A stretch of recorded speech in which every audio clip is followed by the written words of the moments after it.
안녕하세요. 대 멘토 신범철입니다. 오늘 알아볼 기업은 국도화학이고요. 국도화학에 관련된 이슈는 어떤 것들인지 한번 같이 살펴보도록 하겠습니다. 일단 국도화는 화학기업이죠. 그러다 보니까 어쩔 수 없이 중국이 아무리 자금률을 높인다고 할지라도 전반적인 중국 경기가 살아나야 국도화학도 살 길이 마련된다라는 건 변함이 없습니다. 그래서 현재 이런 중국에 대해서 최근 이슈는 어떤 것들인지 한번 살펴보도록 하고요. 국도화학 같은 경우는 에폭시 시장에서 글로벌 점유율 24%를 점유하고 있는 1위 기업 중 하나이기 때문에 이제 살 길이 건설업이다. 그래서 이런 건설업에 대한 이슈도 한번 살펴보도록 하겠습니다. 일단 중국 최근 이슈라고 하면은 이제 증시 부양책과 제조업 PMI랑 차이신 PMI, 서비스업 PMI가 있을 것 같습니다. 결국에는 증시 부양책부터 살펴보자면 현재 중국의 경기가 지속적으로 좋지 않아서 증시가 빠지다 보니까 이런 다시 주가를 올려주기 위해서 중국이 약 430조 원에 달하는 증시 안정기금 투입을 예고를 하고 이제 지준율 0.5% 인하 카드를 꺼내들고 있죠.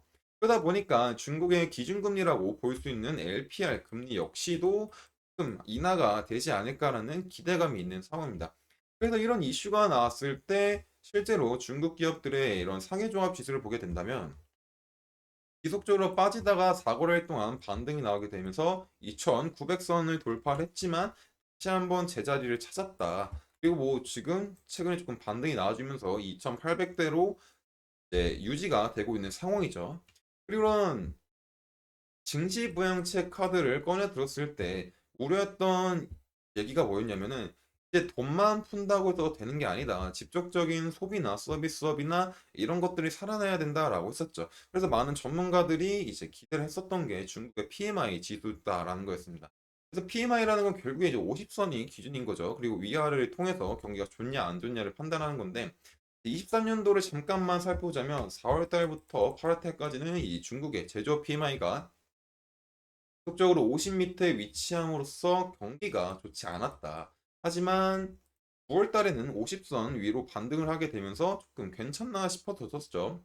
하지만 10월 달부터 12월 내내 지속적으로 50선 밑에 위치하다 보니까 아직까지 중국 경기가 회복이 되려면 조금 시간이 걸리겠구나라고 판단할 수 있었습니다. 그래서 이제 제일 중요했던 게 저번 달 1월에 나온 제조 PMI가 얼마일지였죠. 결과적으로 말하면 반등은 했습니다. 0.2포인트.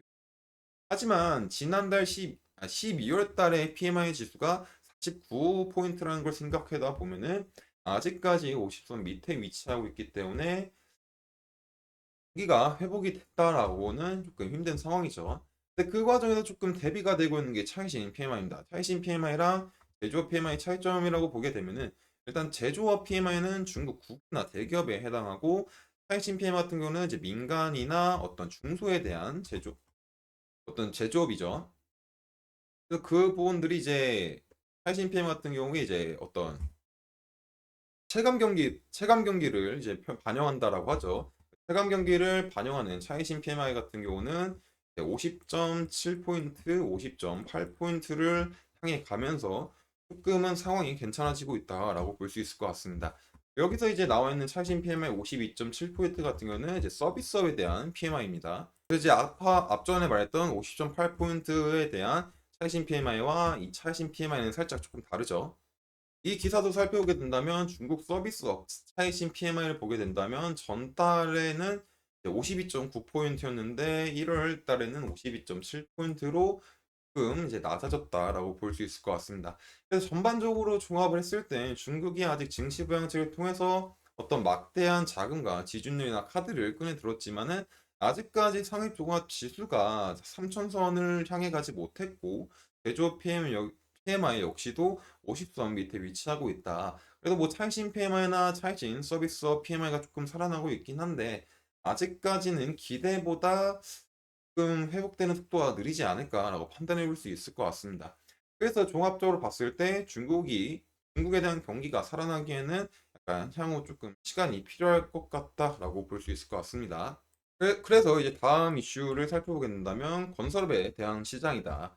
건설업에 대한 시장은 이제 인도가 괜찮죠. 현재 인도 GDP 성장률도 7%가 넘고 있는 상황이기 때문에 지속적으로 이제 발전할 수 있는 계기가 마련되고 있다라고 보면 될 것 같습니다. 그리고 결국에 이런 기사 페이퍼에 대한 결론을 보게 된다면 2023년에는 건설업 시장이 9.6% 성장할 거고 24년부터 27년도까지는 연평균 5.9%의 성장을 보일 거다라는 겁니다.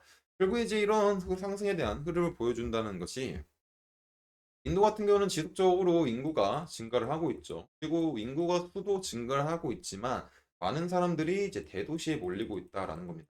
현재 2023년 기준으로 대도시 인구율이 30 정도 되는데 2030년도가 되면은 40%까지 증가한다.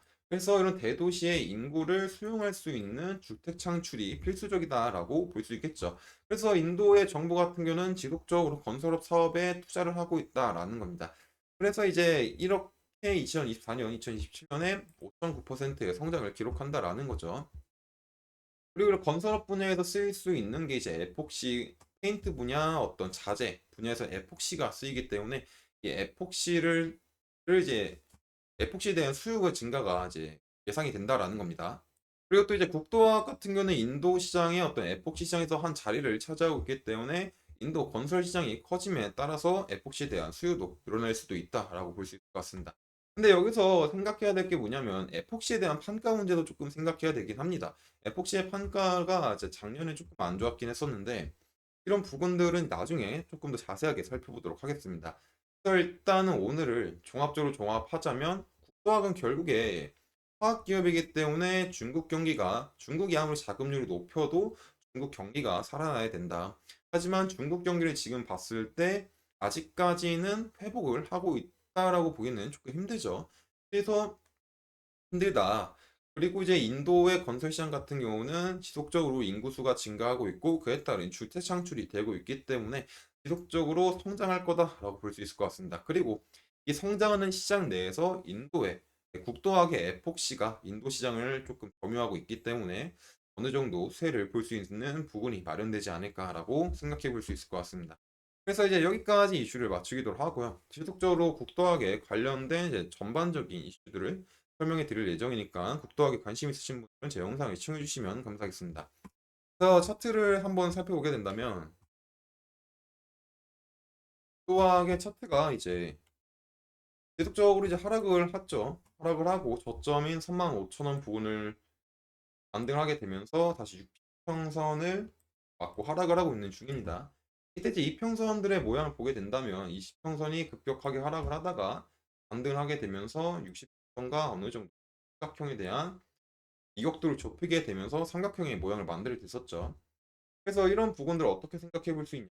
이런 상황에서는 지금 당장 주가가 눌려도 최저점인 35,000원 혹은 37,000원 부분들을 이탈하지 않는 선에서 바닥을 잘 다져주는 게 중요할 것 같습니다. 그래서 이런 바닥들을 잘 도달해주고 잘 다져주고 다시 이런 부분들을 돌파했을 때는 한 4만 원 부분에서부터 한 120평선 라인까지는 한번 생각해 볼 수 있지 않을까 생각해 볼 수 있을 것 같습니다. 만약 이제 하락 시나리오라고 한다면 이런 상황에서 이런 바닥 부분들인 37,000원이나 35,000원 부분들이 이탈했을 때 한번 생각해 봐야 되겠죠. 하지만 아직까지는 바닥을 다져주고 있는 흐름으로 생각해 볼 수 있기 때문에 이런 이탈에 대한 생각은 나중에 해도 조금 늦지 않을 것 같습니다.